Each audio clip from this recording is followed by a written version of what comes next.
Hi అండి, అందరూ ఎలా ఉన్నారు? Welcome back to Diya sweet home. ఈరోజు వీడియోలో ఎంతో టేస్టీగా ఉండే బనానా చాక్లెట్ ఐస్ క్రీమ్ని ఎలా తయారు చేసుకోవాలో చూద్దాము.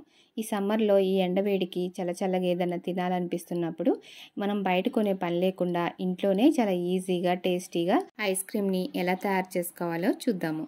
ఈ ఐస్ క్రీమ్ చేయడం చాలా ఈజీ, పిల్లలు కూడా చాలా ఈజీగా చేసేయచ్చు. ఐస్ క్రీమ్స్ని మనం బయట కొనే పని లేకుండా ఇంట్లోనే ఇలా తయారు చేసుకున్నామంటే పిల్లలు కూడా చాలా ఇష్టంగా తింటారు. ఇది ఎలా తయారు చేయాలి, ఏమేం కావాలో ఇప్పుడు చూద్దాము. ముందుగా బనానా చాక్లెట్ ఐస్ క్రీమ్ కోసం 2 అరటిపళ్ళు తీసుకుని వాటిని ఫ్రీజర్లో పెట్టండి. 2 గంటల తర్వాత ఈ అరటిపళ్ళని ఫ్రీజర్లో నుంచి తీసేసి చిన్న ముక్కలుగా కట్ చేసుకోవాలి. ఇలా కట్ చేసుకున్న అరటిపండు ముక్కల్ని ఒక బౌల్లోకి తీసుకుని పక్కన పెట్టుకోవాలి. ఆ తర్వాత 1/3 కప్పు బాదం పప్పుల్ని తీసుకోవాలి. ఈ బాదం పప్పుల్ని నానబెట్టాల్సిన అవసరం ఏమీ లేదు. అలాగే కోకో పౌడర్ 2 టేబుల్ స్పూన్స్ తీసుకోండి. పంచదార అనేది స్వీట్ చూసుకుని వేసుకోండి. మనకి బనానా స్వీట్గా ఉంది అంటే కనుక పంచదార కొంచెం తక్కువ పడుతుంది. అలాగే ఒక 1/2 కప్పు పాలు కూడా తీసుకోవాలి. ఇప్పుడు ఇవన్నీ రెడీ చేసుకున్న తర్వాత ఒక మిక్సీ జార్ తీసుకుని అందులోకి కట్ చేసి పెట్టుకున్న అరటిపండు ముక్కలు, అలాగే బాదం పప్పులు, కోకో పౌడర్ 2 టేబుల్ స్పూన్స్, పంచదార రుచికి సరిపడినంత వేసుకోవాలి. మీరు ఈ పంచదార ప్లేస్లో తేనె కూడా వేసుకోవచ్చు. అలాగే ఒక 1/2 కప్పు పాలు పోసుకుని 1/2 స్పూన్ వెనీలా ఎసెన్స్ వేసుకోవాలి. ఈ వెనీలా ఎసెన్స్ వేయడం వల్ల మంచి ఫ్లేవర్ ఉంటుంది, టేస్ట్ కూడా చాలా బాగుంటుంది. ఐస్ క్రీమ్కి ఎప్పుడైనా సరే వెనీలా ఫ్లేవర్ చాలా బాగుంటుంది.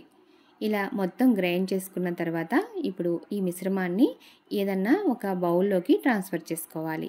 ఇలా ట్రాన్స్ఫర్ చేసుకున్నాక ఒకసారి నెమ్మదిగా ట్యాప్ చేయండి, ఎయిర్ బబుల్స్ ఏమన్నా ఉంటే పోతాయి. ఇప్పుడు దీనిపైన మూత పెట్టేసి ఒక 10 నుంచి 12 గంటల పాటు డీప్ ఫ్రిడ్జ్లో పెట్టుకోవాలి. మధ్యన కదపకుండా అలా వదిలేయండి. ఇప్పుడు ఒక 12 గంటల తర్వాత మనకి ఐస్ క్రీమ్ అనేది చక్కగా రెడీ అయిపోతుంది.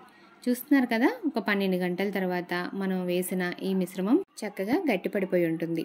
ఇప్పుడు దీన్ని ఏదైనా ఒక బౌల్లోకి సర్వ్ చేసుకొని పైన కొంచెం కట్ చేసిన బాదం పప్పులు వేసుకుని టేస్ట్ చేశారంటే టేస్ట్ చాలా బాగుంటుంది. పిల్లలైతే చాలా బాగా ఎంజాయ్ చేస్తారు.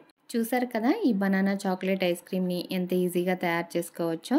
ఇంగ్రీడియంట్స్ కూడా ఎక్కువ అవసరం లేదు కాబట్టి మీరు తప్పకుండా ఒకసారి ట్రై చేసి టేస్ట్ చేయండి. అలాగే ఈ వీడియో నచ్చితే కనుక ఒక లైక్ చేయడం మాత్రం మర్చిపోకండి. నా ఛానల్ని ఎవరైనా ఫస్ట్ టైం చూస్తుంటే కనుక సబ్స్క్రైబ్ చేసుకుని పక్కనే ఉన్న బెల్ ఐకాన్ క్లిక్ చేస్తే నేను ఎప్పుడు వీడియో అప్లోడ్ చేసినా మీకు వెంటనే నోటిఫికేషన్ వస్తుంది. Thank you for watching.